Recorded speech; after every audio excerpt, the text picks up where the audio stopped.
I'm not even going to do a countdown.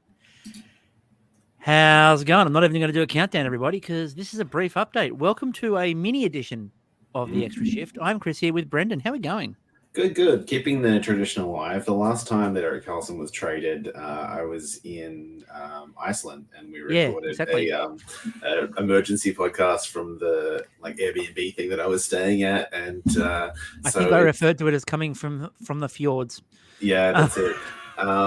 So yeah, it's interesting. I mean, like not as much of a shock as the last trade, which not that that time came out of nowhere. Obviously, there was word that he might be traded, but like it's felt like an ongoing saga for the last few weeks about this whole Erik Karlsson thing. Like is it going to happen? Is it going to happen? And then it gets close, and then it goes away again. Gets close. It felt like it was going to be like, well, are we going to be coming into the season, and it's going to be a last minute thing because it did feel kind of inevitable, but at the same time, there was no real progress in the last couple of weeks. Yeah, it's been interesting because we sort of, as you sort of said, we felt that it was always coming, but what was it going to look like and how was it going to go? So I'll put it up. Yeah, I think that was so always the question: is what's the structure of this going to be like? So there's the information. Now, again, there'll be some people who will go, why are you bothering? It's because, first of all, again, as you said, it's tradition. We did an emergency for Karlsson moving the first time. We'll do an emergency for Karlsson moving now. Secondly, this is kind of the domino that everyone was waiting to sort of go to see if there's a couple of other moves. And I still think we'll talk about it a bit later for Pittsburgh, but I don't think Pittsburgh's done. I think this Probably will clear not. up. I think especially with DeSmith being part of this, I don't think they're done. But Why do you think? Before we move on from that, why do you think DeSmith is an important part of that? Because they had three NHL I don't think goalies it's an before this. important part of that, but I think it's part of the whole sorting out what's going on in net. And I know they've now still got two, Yeah. but I think that's the first part of Dubas working out what he thinks is going on there. But we'll get to that in a minute. So obviously, the reason why we're going to sort of doing this as well is because our two teams are involved. And it's kind of important, I think, to get this conversation through. So Pittsburgh receives Erik Karlsson from San Jose, Dylan Hamiluk from San Jose, a 2026 third-round pick from San Jose, and Rem Pitlick from Montreal. The San Jose Sharks receive the 2024 first from Pittsburgh. It is top 10 protected. Mikael Granlund, Jan Rutta, and then from Montreal, we'll come back to it, one of the funniest parts of this trade, former San Jose Shark, technically, Mike Hoffman, and the man who made the Karlsson deal happen in the first place. And Montreal, for their part of just being brokers, receive a 2025 second, Jeff Petrie back there, Casey DeSmith, and Nathan Legare. So, where to begin? Let's begin with the most important part of this deal. What do you think Jan Rutta brings to the Sharks? No, look, let's start with Karlsson. I actually didn't mind Jan Rutta's time in Pittsburgh necessarily, but like he kind of had an okay start to the season, got injured. I don't know that necessarily Jan Rutta is a bad part of this trade, but I think the big kind of theme here is the question going into this was how they were going to make this work, like cap wise. How was Pittsburgh going to take on the $11.5 million of Erik Karlsson with that basically they were already over the cap at that point. So obviously part of it is the small retention, like much smaller I think than many people were expecting on Karlsson to bring him down to a $10 million AAV, but also just the complete clearing out of the vast majority of Ron Hextall's mistakes over the last couple of years. Like the fact that like almost everything got included in there. Like if you'd included Jeff Carter in there, I would say that you've basically gotten rid of every bad contract on the team. In terms of like, obviously the most recent one, acquiring Mikael Granlund, which was, a disaster from the beginning, but, getting rid of, what was it, effectively, a bunch of negative assets in Granlund, and I think Rutta might be decent for San Jose, and I think Jeff Petrie is fine. Like I think he underperformed what people were hoping from him in Pittsburgh, but I don't think much like a lot of much like a lot of people with Toronto have been trying to talk up the idea of Ryan Reeves and that as being a great locker room guy. Yeah. I think you get Jeff Petrie because he likes the organization and they want someone with a bit of experience that knows the place. Well, yeah, he while they basically just rebuild. got like a 1 year holiday in Pittsburgh and then just went straight back to Montreal again, Yeah. which, which is fine. Like, I think that, he fits there. We know what Jeff Petrie in Montreal looks like, and I think that that'll be fine for them. But like pretty much a masterstroke in terms of clearing out a bunch of things that, I wouldn't have been shocked if they had to pay assets to get rid of all of those guys in a trade, regardless of the Erik Karlsson thing. So that to get those both done in the same trade is incredible. Well, that was like, so, and a lot of what I'm going to talk about, I'll talk about a couple of different aspects of this trade from a San Jose perspective. One of the things that's really annoyed me with some of the media takes is that basically that the Karlsson trade is separate to the taking on of all of the Pittsburgh junk trade, and that San Jose got fleeced twice because I'm like, no, they're not separate. They're part of the same deal. That's all the same deal. And if you were going to get rid of Karlsson and not retain a lot of money, and let's face it, Mike Greer getting out of that with a 13% retention, or 13 point whatever it is percent retention, 1.5 million, getting out of it with that little retention is amazing. And there's a lot of the feedback today is, oh, well, San Jose got absolutely fleeced out of this deal. I don't think they got fleeced. Did they get a great return? No. But if you listen to everyone last offseason, we were supposed to give Erik Karlsson away for a fifth. Well, yeah, that's the thing. I mean, I think you've got to keep that in mind that basically he had negative value a year ago. And then this year, we're even being told after he won the Norris, well, you're not getting anything for him. So you should just be happy with taking like a second, maybe a second and a third will do it, and retain 40%. And this is the thing that's really bugged me with a lot of the analysis of this trade. There's even like people I really respect in the media, like Shayna Goldman was like, I think San Jose should have hung on, and they didn't get any hot young assets that would reboot the franchise. Who is giving you a young hot prospect for Erik Karlsson? Yeah, no, that's true. I mean, I think that the thing, how this works. Yeah, the big thing with Karlsson isn't necessarily what player he is. Like, I'm sure that there are people out there that are skeptical that he will continue to be a Norris winning defenseman every year. Obviously, as he gets older, that's more unlikely.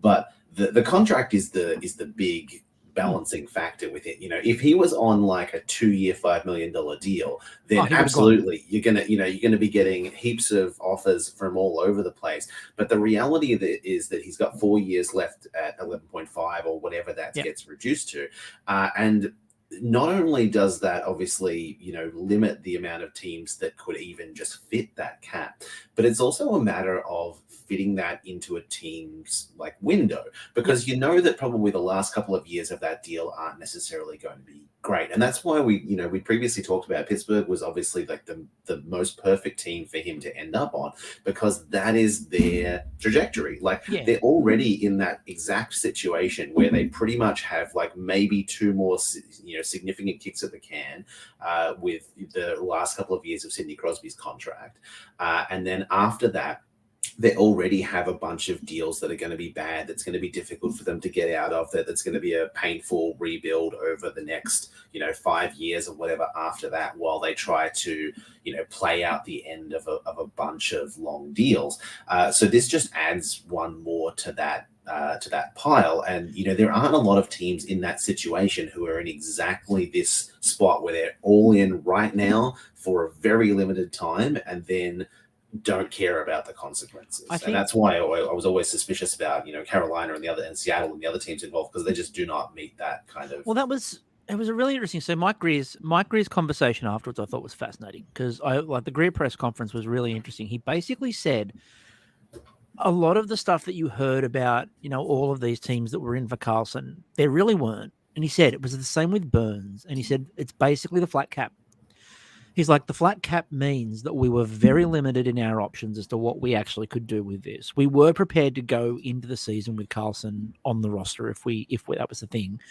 But there were those people, oh yeah, because you had to force it. Well, look, we wanted to do right by him. He wanted to compete. That's not our window. Mike Greer this morning came the closest that he's ever come to saying that we are in a full rebuild. He basically said everybody knows what we are. Hasso Plattner was very involved, apparently, in the conversations around getting rid of Karlsson.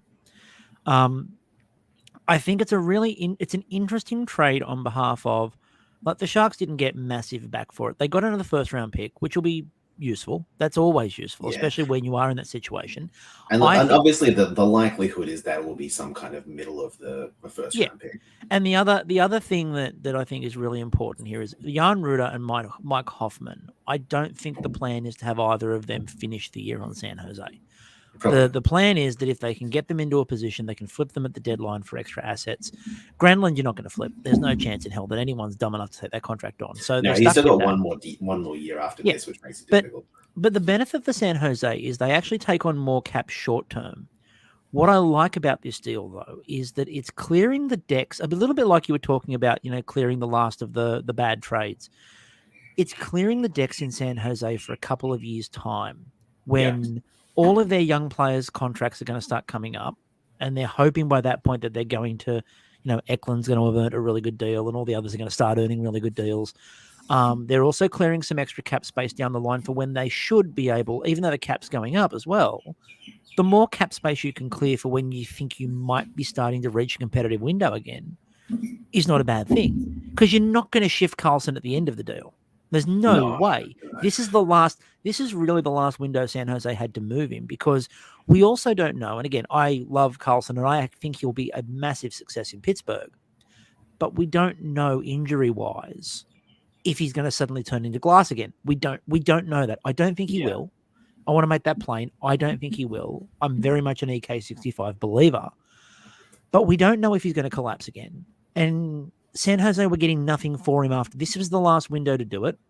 I think there's like I said, a lot of that feedback is, why didn't you get hot young prospects? No one is giving you a young prospect for Erik Karlsson at this point of the career. No, the best prospect in that whole deal, basically, Nathan Legare has been kind of underwhelming. And it's most likely that he will, at best be a bottom six NHL player. I mean, I feel like it's really interesting. I feel like Montreal did perfectly fine I think Montreal came out of it fairly neutral, if not with a little bit more in terms of they've now got Casey DeSmith to add to whatever the hell they're doing in net, which they're still working out. Yeah, I think they did pretty well, basically, just for taking back Jeff Petrie. That's really what they were getting. Yeah, they took back Jeff Petrie and gave away Mike Hoffman. The Hoffman thing is hilarious. So for those who aren't aware, and I think most people obviously are, but if you're not aware, the reason that Karlsson wanted out of Ottawa in the first place was there was a massive falling out between the Hoffmans and the Karlssons. And there was a lot of back and forth over who said what to who. And it was really weird and really intense. And then at one point, when Mike Hoffman also moved, there was San Jose were used as a broker to move Mike Hoffman originally when he moved.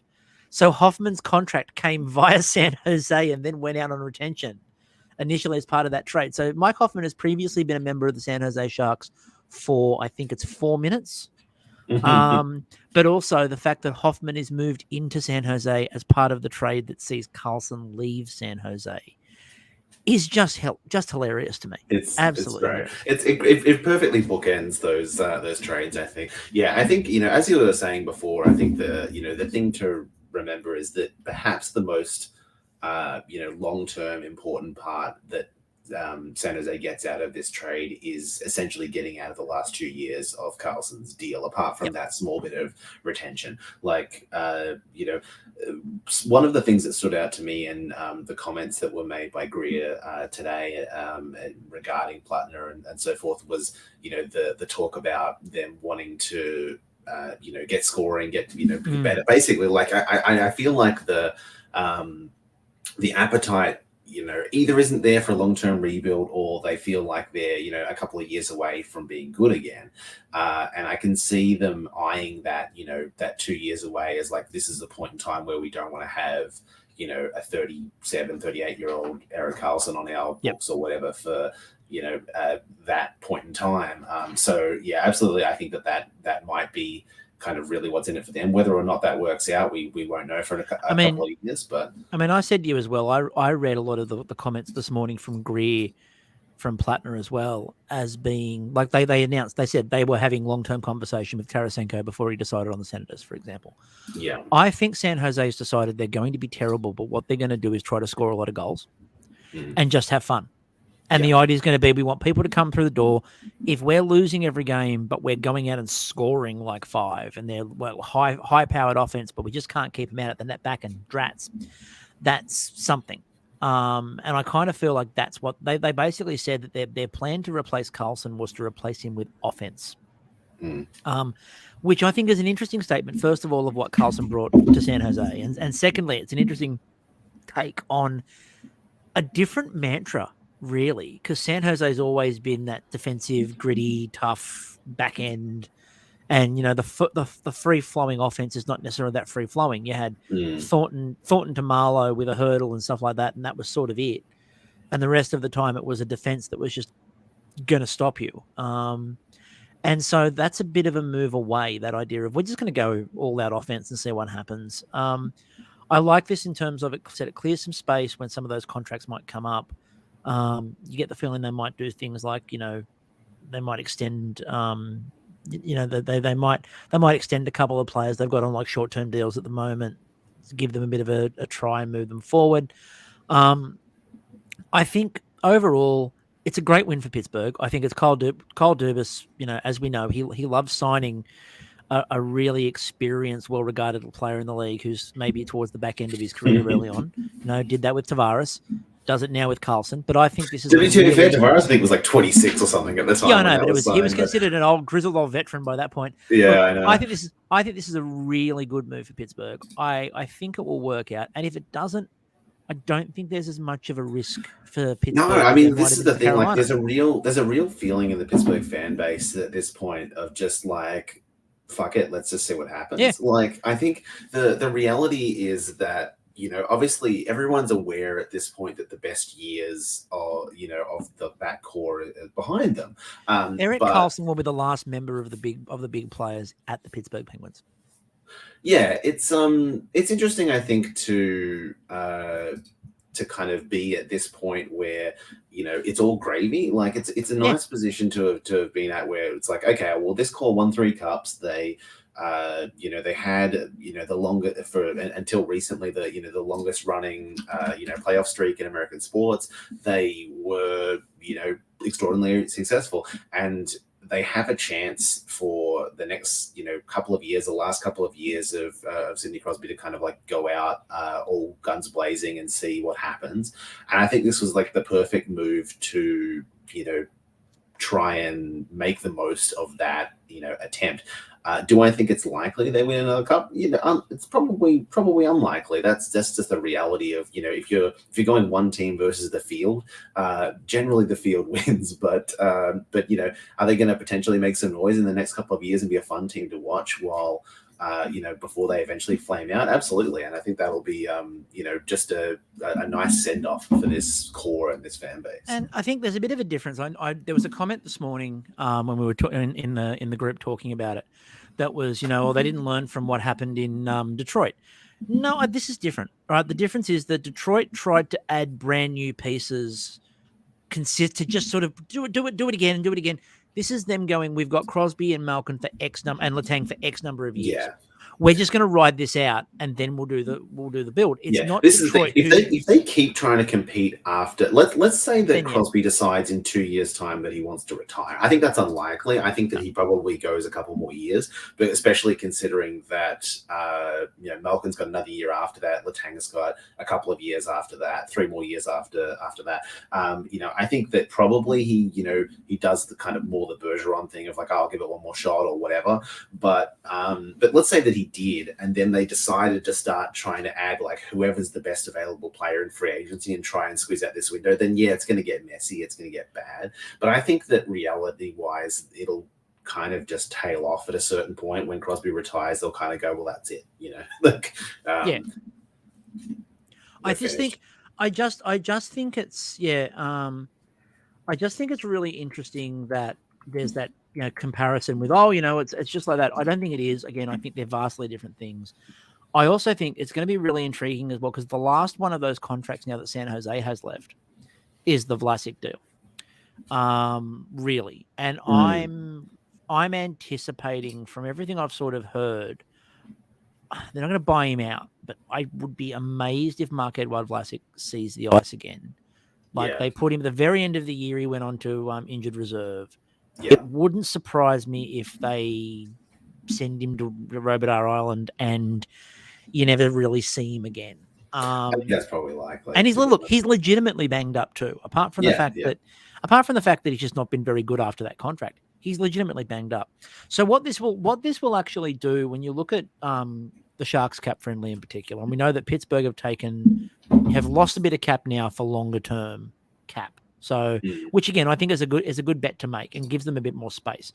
San Jose now next year have a bunch of contracts coming off the books. Plus, I think they're going to trade Jan Rutter, who's only on 275, so it's not a lot of money to move. That's a very movable deal.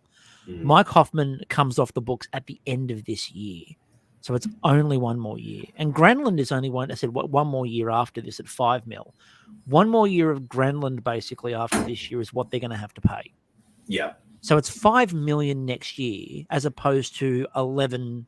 11.15. So I think overall they get out of it ahead in the year the cap goes up, and then 2025, 2026, San Jose's roster is almost empty. Yeah. So they've gone from that they will go in 25, 26 at the moment. They've got 59, so basically $60 million in cap. If you had gone back through San Jose's roster 6 months ago, it's significantly less than that. What Mike Greer has had to do very quietly, because he can't say it, is very quietly clear up the last 3 years of Doug Wilson. And Doug Wilson, great general manager, did so much for that organization, great member of that organization. You know, he's in the rafters in terms of as a Hall of Fame candidate for the Sharks. But Wilson's last 3 years were atrocious. He signed really bad contracts, long-term deals, all no moves. San Jose is getting out from all of that. So Payne now, and they'll be happy to take one more year of Payne. Like they basically said, without saying we're tanking this year, we're after that number one. Well, this is the thing. I think the big question mark with San Jose is in a couple of years' time, are they going to have enough young talent to really start a new era of a new core?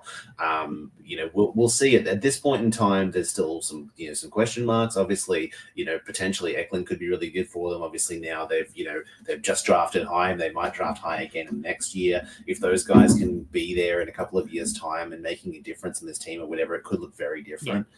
They've got some very good, and the other interesting part was when they got those players back that they got in the Meyer trade, they didn't go for the young prospects. They went for the ones that were probably a year, maybe a year and a half off. So like McMillan, for example. And I think they see McMillan as a really important part. Henry Thrun, who they went out and got from Anaheim, who played at the end of last year, like they went out and got more mature prospects with the idea that they'll come through a little bit faster.